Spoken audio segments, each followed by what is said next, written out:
Hello and welcome to my YouTube channel. Today I'm going to share with you the process of making 3 cards. I bought some background dies some time ago and I have not got around to using them, so I thought that now would be a good time to have a go at that. I've seen lots of different ways of using these background dies, so I thought I'd try 3 different techniques. So these are the 3 cards I've created. One I have backed as if it was a cut file, the other I have layered, and the third one I have used watercolours to decorate the front of the card. I have also done some decorating on the inside of 2 of the cards.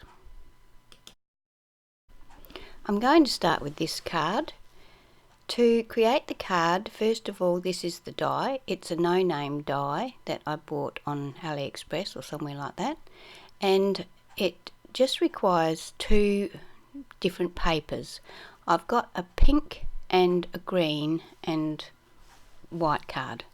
So I'm going to cut the different colours out so that I can back the leaves with the green and the flowers with the pink. There are lots of different ways of doing this, but I decided that I was just going to trace around the leaves and then cut them out with my scissors and then attach them using glue. I was going to do that with both the leaves and the flowers. I have to say that all of these cards were very time consuming. They all required a lot of fussy cutting and individual gluing, and yeah, a lot of fiddling around.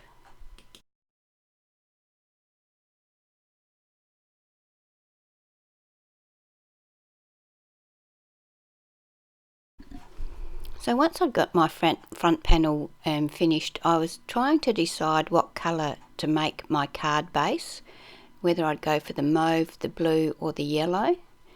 I end up deciding to go with the mauve, although I think that any of those colours would have been suitable. I decided to go with the mauve, and I cut my mauve card so that it was 8.5 by 5 1/4, and then I used my scoreboard and scored it at 4 1/4 inches on the long side. That makes my card base.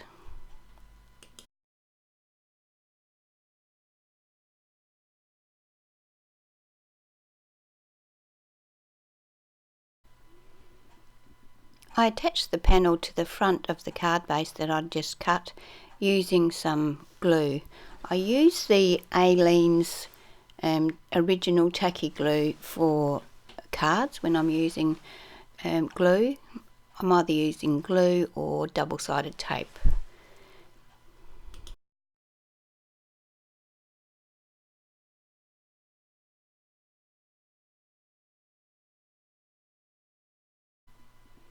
I decided to use congratulations for my sentiment. I have got a sheet of printed sentiments that I just cut up as I need them. I have cut this congratulations out, and I'm attaching it to a piece of the purple cardstock that the card base is made of, and I'm going to just put that on the top of the card using foam squares. The pattern papers I used on this card were Lavender Haze from Kaisercraft. I was going to leave the card like this, and then I thought I would like to add just a little bit of added interest to it, so I repurposed these flowers that were on a card that was actually given to me, a store-bought card.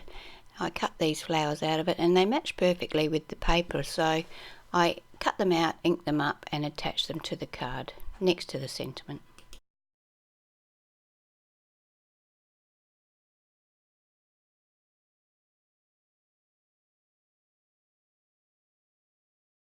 So as I said, I decorated the inside of a couple of these cards. So the pink paper that I used on the front, this is part of that paper. I fussy cut some of the flowers that were on that pattern, and I'm inking around the edge of them and attaching them to the inside of the card. So this is the next card I made. The die that I'm using I bought from a local scrapbooking store at a craft market, and it doesn't have a brand on it. I've cut the die from black cardstock, and I'm just fossicking around in my scraps and finding different papers to back each one of those flowers. I have to say that this was the most time-consuming card of them all, and it did turn out to be my favourite, but it was very time-consuming. I had originally planned to back all of the flowers, but by the time I'd done this many, I was sick of doing it, and it had taken me quite some time. So this was all I did. There were still some there that weren't backed, but I felt like I got the overall impression of what I was trying to achieve. So we've got multicoloured flowers, and some of them are going to be white, and we've got the green leaves. I decided to put it on white background, so I cut my card 9.5 inches by 6.5, I think. No, it was 9.5 by 5.25, because I wanted to leave a border around the outside of the die cut. So I folded that in halves using my scoreboard and my bone folder, and then I used liquid glue to attach the panel to the front of the card. For the sentiment on this one, I decided to go with the Kaiser Craft clear stickers. This packet is called Birthday Wishes, and I attach the sticker to a piece of white cardstock. I always burnish them well onto my cardstock using my bone folder so that I know they're going to stay there. Once I've trimmed it down to the size I want, I'd ink around the edge of it and attach it to my card using foam tape.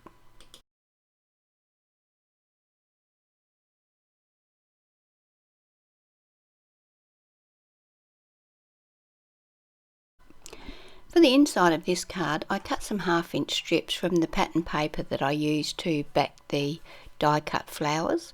I cut a 1/2 inch wide by the width of the card, which was 4 3/4, I think, and then I ink around the edge of those and attach them to the inside of the card. 3 at the top, 3 at the bottom.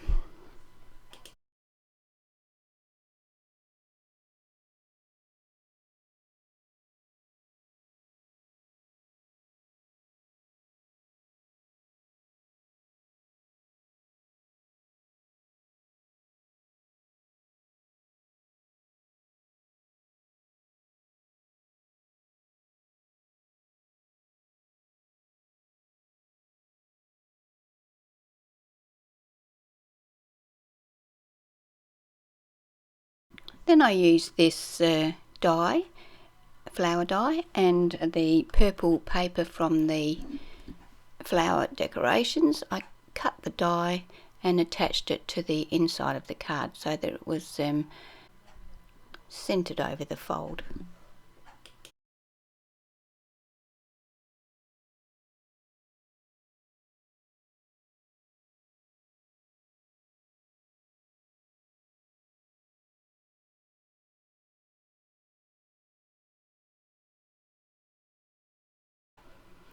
The third card in this video is coloured with watercolour.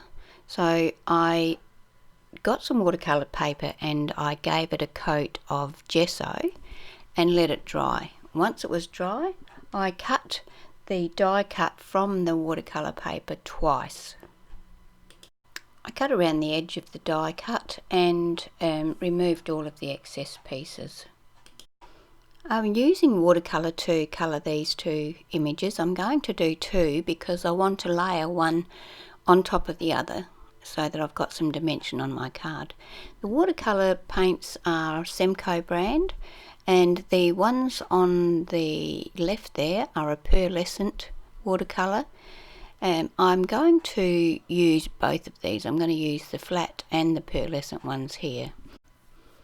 I'm going to cut the butterflies and the flowers off of the top layer and the leaves and stems, I'm not going to have those in the top layer. So when I'm painting the leaves and stems, I'm only doing them on the layer that will be on the bottom of the layers.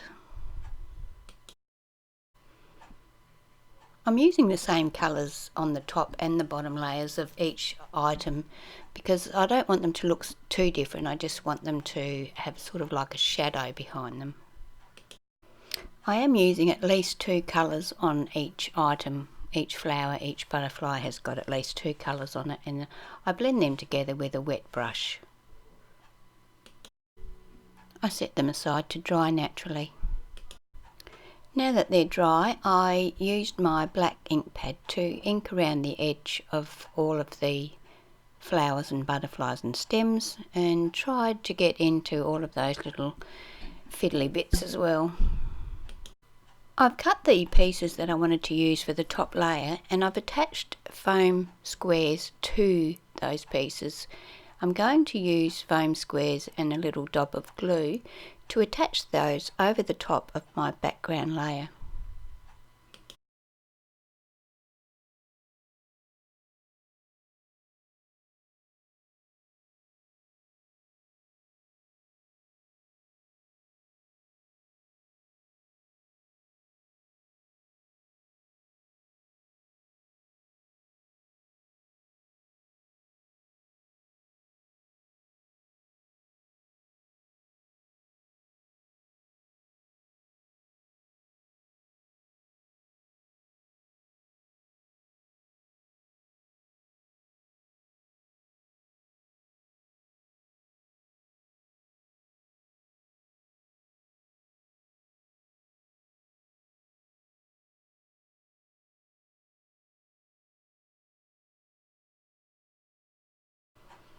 I cut a piece of white cardstock that's 4 inches by 6 inches and used glue to attach my die cut piece to that cardstock.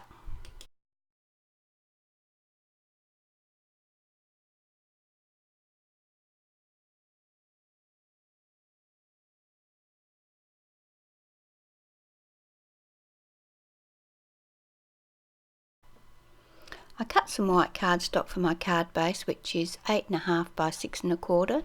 Then I scored and folded that at 4 1/4. So I'm ending up with a 4 1/4 by 6 1/4 inch card.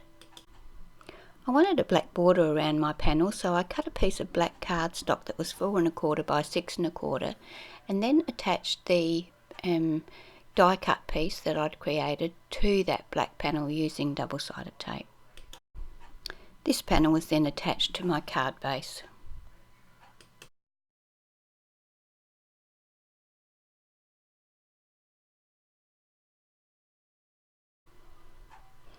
I decided to add a bit of bling to my card front, so I attached some gems into the centre of the flowers.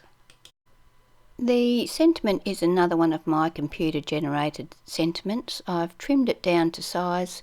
I'm going to ink the edges and mount it on some black cardstock.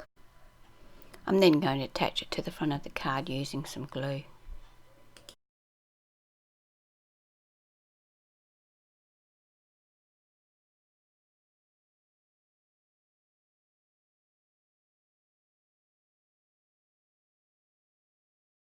The final touch is to give the butterfly's body a coat of glossy accents. This will give the body a nice glossy finish.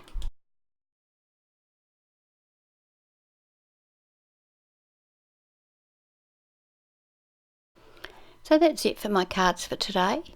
They were very time consuming, I have to admit. I don't mind backing cut files because they're a bit bigger than these and don't seem to take as long. But these are very time consuming, so you would really have to like the person that you're giving them to if you're going to spend that much time on your cards. I hope you've enjoyed my video today. If you have, please subscribe to my channel and click the bell next to the subscribe button so that you're notified each time I add a new video. Please share my videos if you have friends that might be interested. Thank you.